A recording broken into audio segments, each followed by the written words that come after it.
Hey everyone, welcome to Locked On Lakers for Friday. Brian Kamenetsky, Andy Kamenetsky. Is it time to revisit the Zach LaVine idea? At least one NBA executive agrees, as does one listener to the show. That's next.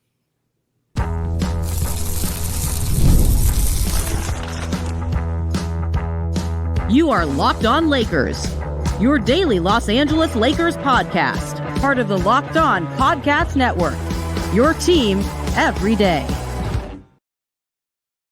Thanks to everybody for making Locked On Lakers first listen of every day, Monday through Friday, no matter how or where you get your podcasts. It's always free, never behind the paywall. Locked On Lakers on YouTube is where you can go hang out with over 25,000 subscribers to the channel, Andy. Many of whom are wondering how the Lakers could improve. And at least one of the folks in the YouTube universe for the Locked On Lakers has a potential solution, which we will get into over the course of this show. I do want to let people know that today's episode is brought to you by Game Time. Download the Game Time app, create an account, use the code LOCKEDONNBA for $20 off your first purchase. Andy, much has been made of the fact that the Lakers are stuck. They don't really have a lot of stuff that people want in a trade. There aren't a lot of people out there who the Lakers could acquire without giving up tons and tons of stuff, or they just simply like a Lauri Markkanen type player. Lakers don't have enough stuff to get a player of that caliber. At this point, though, we seem to have just stopped thinking about Zach LaVine on the Chicago Bulls as an option for any of this stuff. The Bulls are motivated sellers, to say the least, on LaVine. They'd love to get off of that contract. He is out there, he is available, and he probably would not cost any picks. Maybe. I'm not 100% convinced he would cost no picks, at least not right now. But we'll see. I mean, given everything the Bulls put into the Zach LaVine era, and also, too, I would think that if they were really willing to give him up for no picks, you would have at least heard more noise about traction, just somebody willing to take a flyer if you could maybe get the upside without giving up any picks at all, or maybe just a team looking to sell tickets, like whatever. If you are willing to believe in what could come from a healthy Zach LaVine, there could be a school of thought that it would be worth taking that flyer if you don't have to give up any picks. I just, as we will discuss, do not and never have attended that school. Well, we can have that debate here in a second. The bigger question is whether or not this is even a good idea. And to that end, you and I have both been Zach LaVine skeptical, I think it's fair to say. But at least that's understating it. I don't want to make a Zach LaVine deal. I'm not. Skeptical would imply still mulling something over. I've made up my mind. Well, in that case, you disagree with one listener / viewer to the show, and as we'll discuss, at least one NBA executive who thinks this is a good idea. There are people lobbying for Zach LaVine in the mailbag, Andy.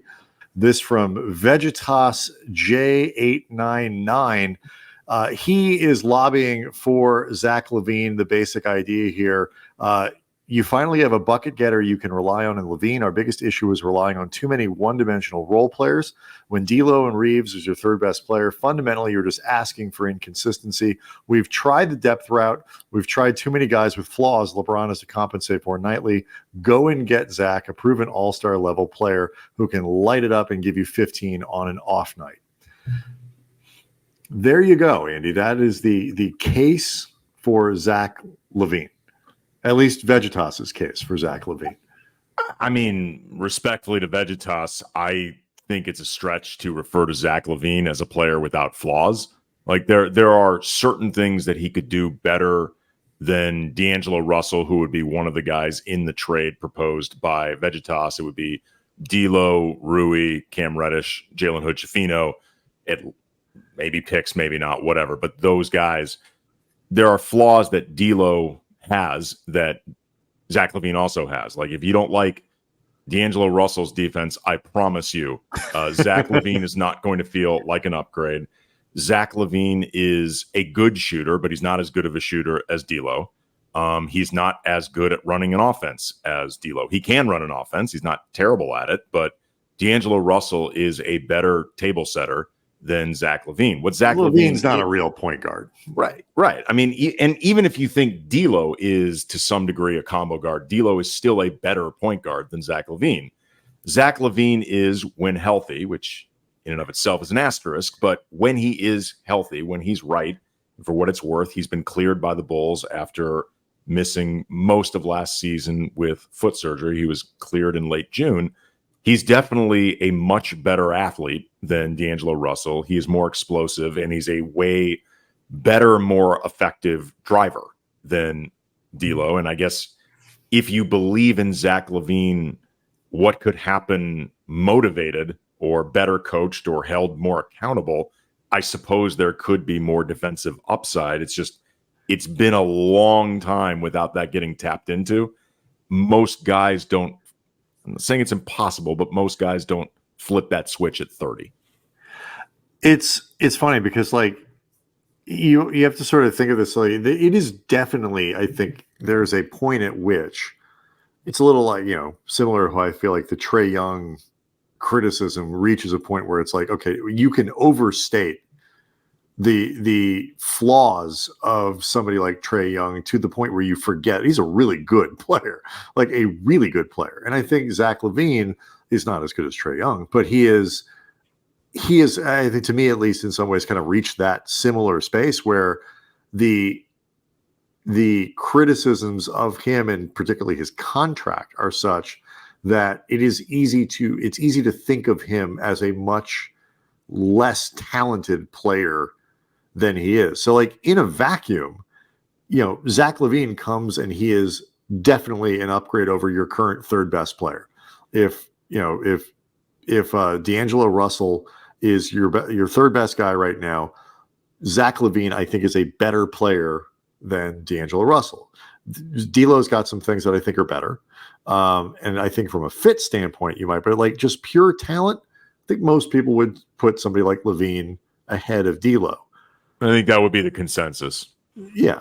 The tricky part, though, is when you start to get into context, which next we can break down in both directions, because it's not just Vegetas, Andy, who thinks that this would be a good idea for the Lakers in an effort to get unstuck.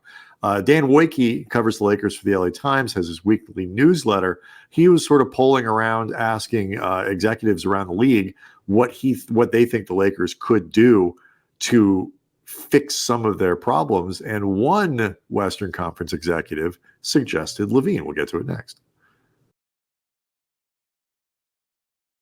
Locked on Lakers is brought to you by eBay Motors. Passion, drive, and patience. It's what brings home the winning trophy.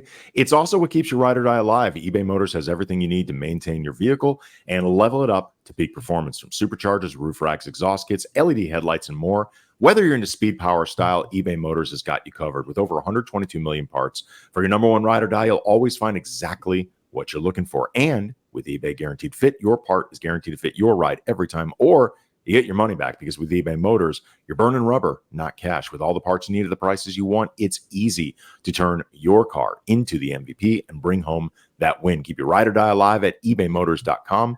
Eligible items only. Exclusions apply. eBay Guaranteed Fit only available to U.S. customers. Thanks again for making us your first listen of every day. Go ahead and check out the Locked On NBA podcast as your second listen of the day. Local experts from around the league breaking everything down, so you're always caught up on what's happening as we get closer and closer to training. We're inside a month before, Andy, the Lakers start playing basketball again, and as does everybody else around the league. So go check out the Locked On NBA podcast, part of the Locked On Podcast Network, your team every day. Zach LaVine this year, Andy, will make just over $43 million. Next year, that is about 30.5% of your team's salary cap this year. Next year, that drops down to a much more manageable 29.7 as his salary jumps up to $46 million. And then for the 26-27 season, he has a player option, which I think it is fair to assume he will exercise, worth about $49 million, but that is only, Andy, a very reasonable 29% of the expected cap for that season. It's part of the problem when you talk about context with Zach LaVine is he makes a tremendous amount of money. Even in a league where the cap is going up, he still makes a lot of money. And it's not just that he makes a lot of money. He makes a lot of money as a guy that you have injury concerns about. And last season was really extreme. And I know a few seasons running before that, he had stayed relatively healthy, but there's also been injury concerns earlier in his career. And in order to make the money work to get Zach LaVine, it's going to require moving a couple players, so, D'Lo and Rui, or maybe D'Lo, Rui. It's like D'Lo, Rui, and then you can, maybe it's Vincent, maybe it's, right. The proposal that Vegetas put out there, I'm not 100% sure is enough money getting moved out. But at the it was like if you did D'Lo and Rui plus Vincent, for example, or Vanderbilt, who make basically the same amount of money, that would do it. But you're talking about three players. Three players at least are going to have to go out the door. Exactly. You're going to be moving a decent amount of your infrastructure for a guy that you have very legitimate concerns about his health, on top of the concerns that are going to be there inherently for LeBron at age 40 in season 22, and the concerns that always linger for Anthony Davis. To me, it is beyond how I think LaVine would not fit on this team, how much of an upgrade I truly think he is not over D'Angelo Russell. All of that aside, if I'm going to move out at least a good chunk of the infrastructure of this team, it's got to be for somebody that I'm not worried about being able to be on the court. Zach LaVine's health history, to me, is enough in this particular scenario to make him a non-starter. Like, if, say, Russ was still on the roster and in the last year of his deal, and it was a matter of, swapping out Russ for Zach LaVine, maybe that becomes different because you're maintaining more infrastructure while just moving that one gargantuan contract. But if it's three guys who are slated to be in your rotation and actually matter, frankly, I don't think Zach LaVine makes them any better. I think that deal arguably makes him worse. Is one of the major points. It's splashy, but it's not a question. Is Zach LaVine better than D'Angelo Russell? If you think D'Lo is your third best player, is he better than Austin Reeves? If you think Austin Reeves, would he be an upgrade to your third best player? Okay, sure, fine. Is Zach LaVine better than D'Lo and Rui Hachimura? Probably not. Is he better than D'Lo, Rui, and Jared Vanderbilt? Absolutely not. No. Is he? And so you start adding things to this.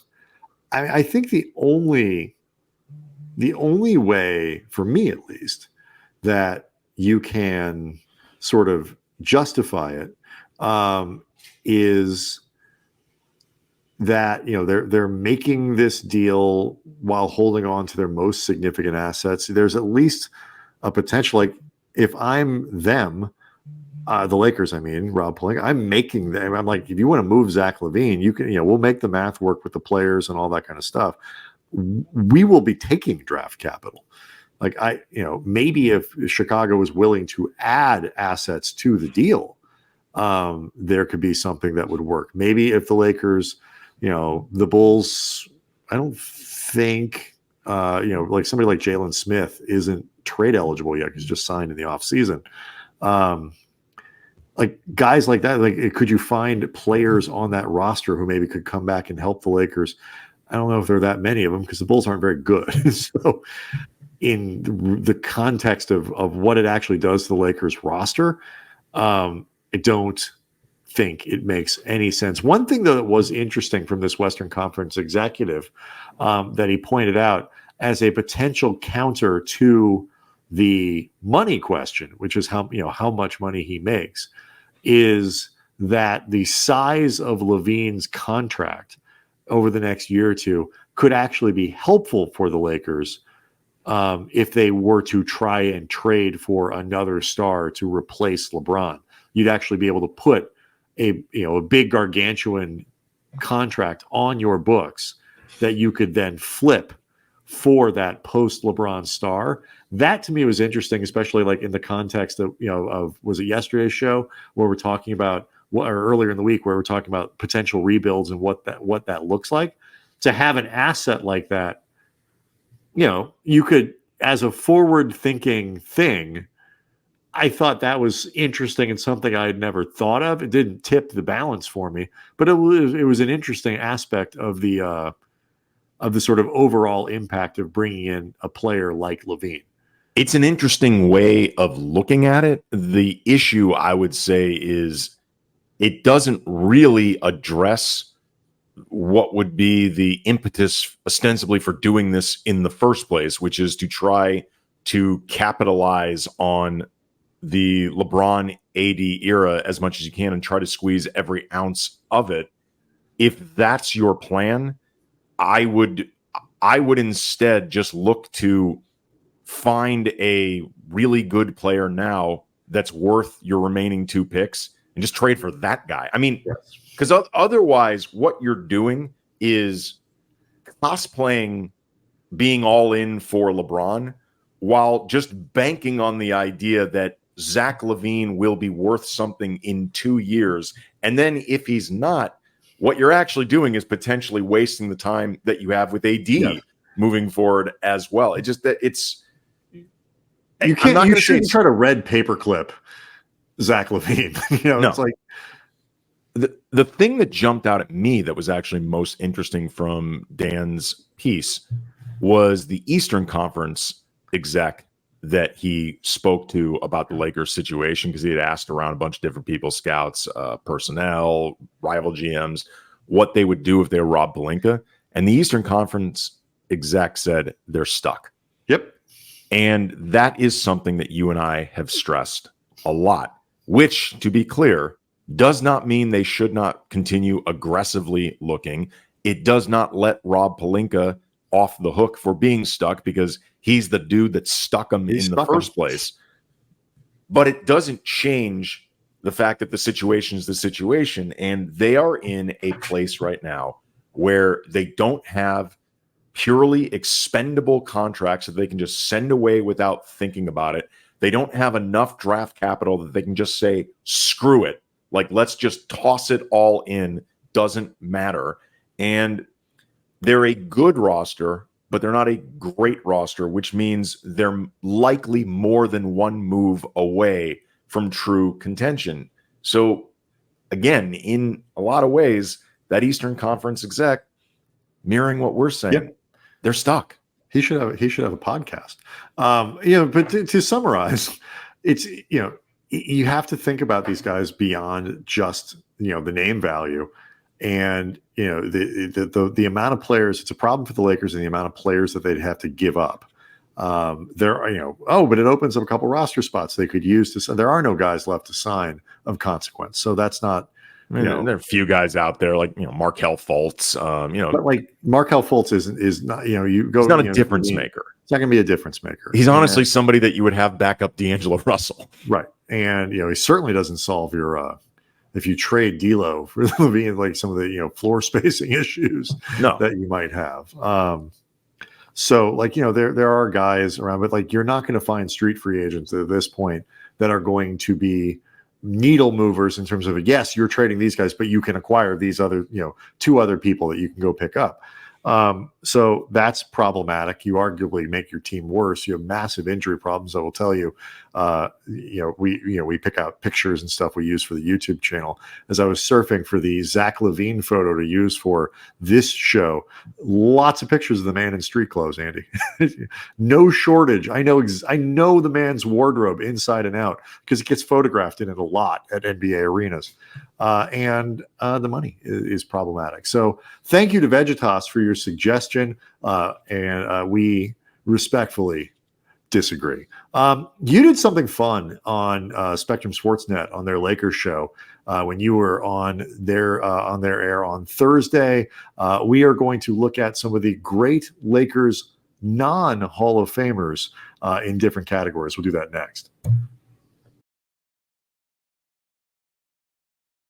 Locked On Lakers is brought to you by BetterHelp. It's fall, kids are back in school, and while they sometimes complain about classes and learning and homework, the reality is kids enjoy being challenged and finding their passions, learning about who they are, but it never feels like there's enough time to exercise your intellectual curiosities as an adult. And even if there was enough time, you wouldn't know how to break through the walls that we all build around ourselves as adults.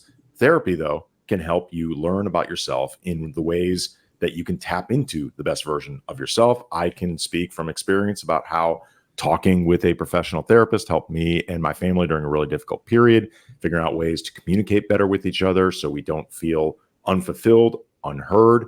You can actually start tapping into the better parts of yourself. If you're thinking about starting therapy, give BetterHelp a try. It's entirely online, designed to be flexible, suited to your schedule. Visit BetterHelp.com/LockedOnNBA to get 10% off your first month. That's BetterHelp, HELP.com/LockedOnNBA.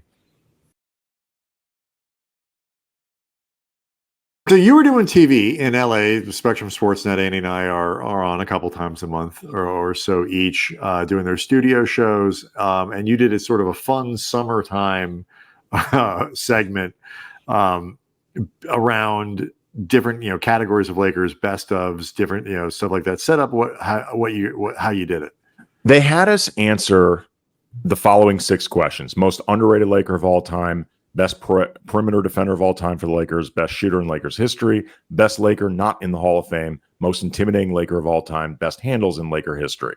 And I thought about, we had a fun time, me and Mike Bresnahan and Allie Clifton on the show, but in revisiting this for our show, I thought a twist that we could put on it would be limiting it to all non-Hall of Famers as opposed to the one question about the best Laker not in the Hall of Fame, because there are certain ones that if you attempt to say anything other than the obvious, you sound like you're making stupid devil's advocate or straw man arguments for the sake of doing a podcast. Like, the Lakers' best perimeter defender of all time is clearly Michael Cooper. He got into the Hall of Fame because he's the best perimeter defender of his era. Like, best Kobe could D up when and all that, but there's other. Larry Bird never called Kobe the best defender he ever. Look, there are obviously other great perimeter defenders. There are going to be great choices for a lot of these, but like best handle in Laker history, if you say anybody but Magic, you're just trying way too hard. It's and also clearly to comment section. I know Larry Bird couldn't call Kobe the best defender, but I think you people understand what I was getting at. Right. It just, you have to start stretching credibility. So I thought an interesting way to do this, maybe a little more fun, and obviously everybody feel free to chime in the comments section with your choices as well, is limiting this to non-Hall of Fame. Also, I will just confess from the beginning, there is a certain amount of recency bias, granted that goes back more than the last 5-10 years, but right. Brian and I are not going to pretend. I was going to have the same disclaimer. I'm not here to debate whether or not Vern Mickelson is the greatest, non-Hall of Famer of all time.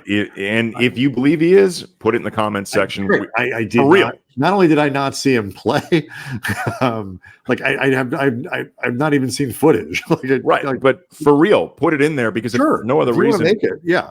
I have to at least be in the range of my ability to understand the history. And if you start going back to Minneapolis, I can't do that. No, but put in those responces, because if nothing else, we will find them interesting. And I think the listeners will find them interesting. Do you want to go in the order that you were given here? Sure. Start with most underrated Laker of all time. Sure. All right. Who is yours? I have Lamar Odom.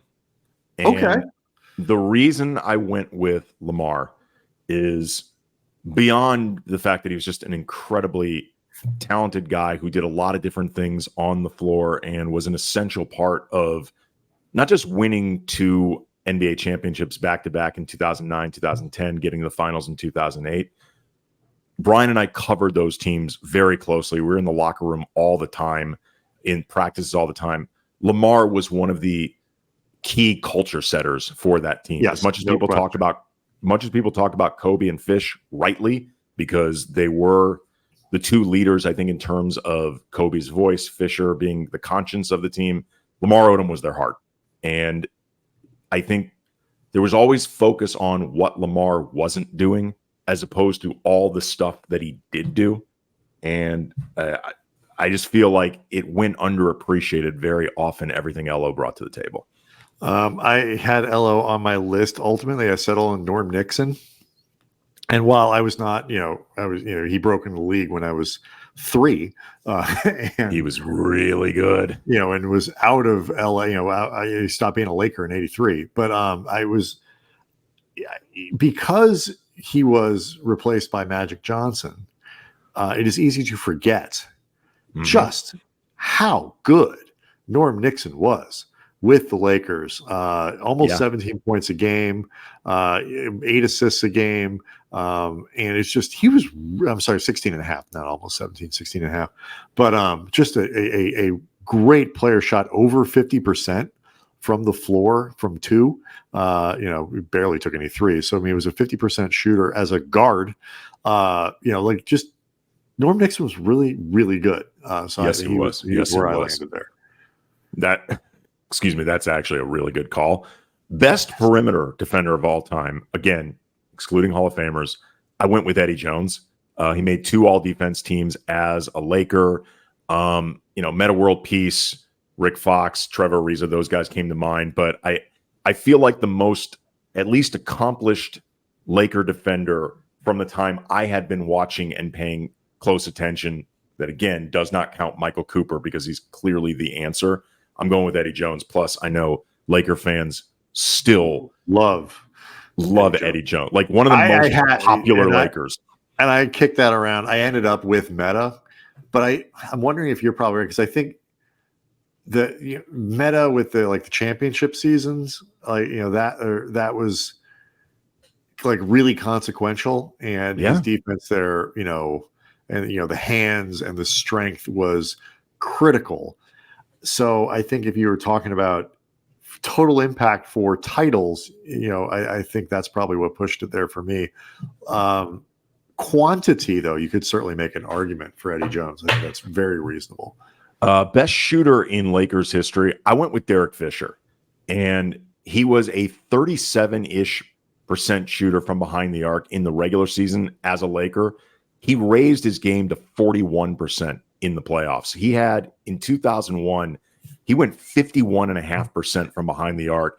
Derek Fisher was massive in that 2001 run, despite missing most of the year with a foot injury. He was incredible in the playoffs. And Derek Fisher played a lot of important games as a Laker in the playoffs. And his ability to consistently raise that shooting level, especially when you knew that's all he's going to do. So the scouting report on Fisher, fairly limited, in terms of guarding him. Yeah, that's all he's doing. It's really, really impressive to me.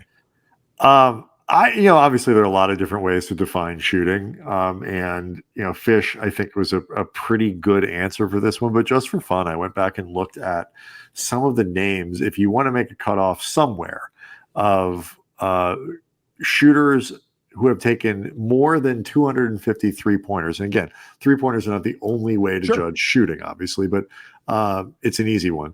Of the players who have taken 250 or more 3-pointers, can you name some of the guys who have shot over 39%? The list is interesting. Yes. D'Angelo Russell. No. Cumulatively, he's below 39.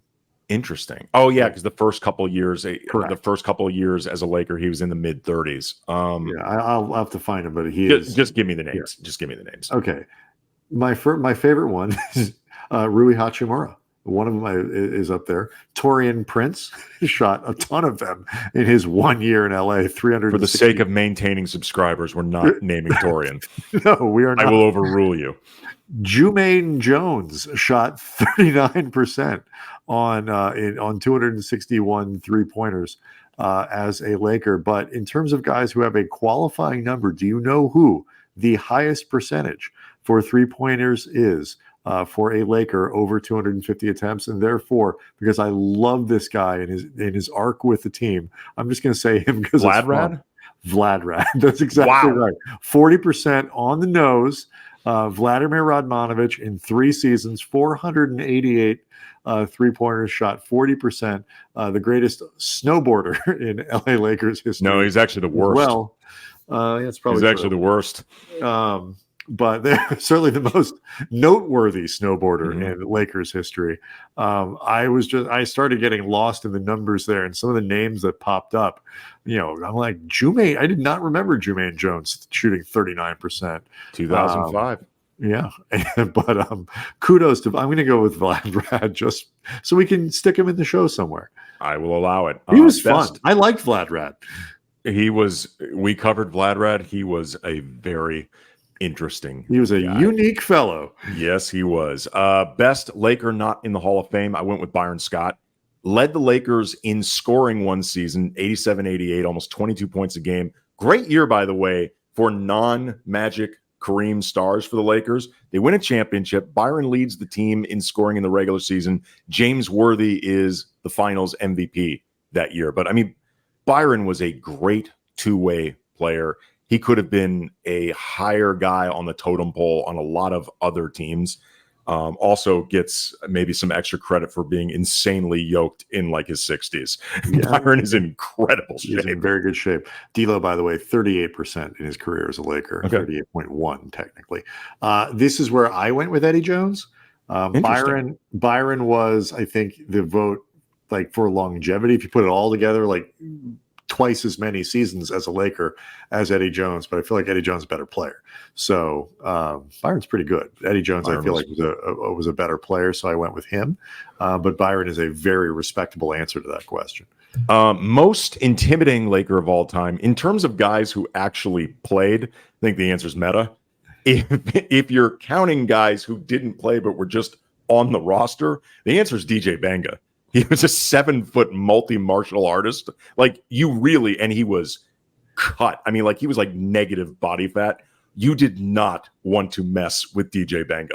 No. Sweetheart, absolute sweetheart of a guy, but no, really don't fight him. My favorite DJ Banga story was the one after one of the earthquakes that we had when DJ was staying in LA. He didn't have a house. He, like a lot of players, they stay in hotels, they say whatever, they just live there. So the earthquake happens. He runs down the lobby. He's like, what the bleep was this? And then so they explained to him, and then they explained to him the concept of aftershocks. And he said he wouldn't go back upstairs. Like so he went and just started driving around until he felt it was safe. Because he was like, I am not going back up to the top of this giant building while the earth could move again. Really, really friendly guy who you did not want to tussle with. DJ Bang is an excellent answer to that question. The last one, best handles in Lakers history. I think most people, again, non-Hall of Famers, this is where they'd go with Van Exel. The answer, right? I mean, dude, is there another answer to this one? When Jay-Z name checks you in a song and specifically mentions your handle while name checking you, you win. I mean, I can't. I was like, is there? Yeah, I don't consider myself the best Lakers historian, so there could be people I'm missing.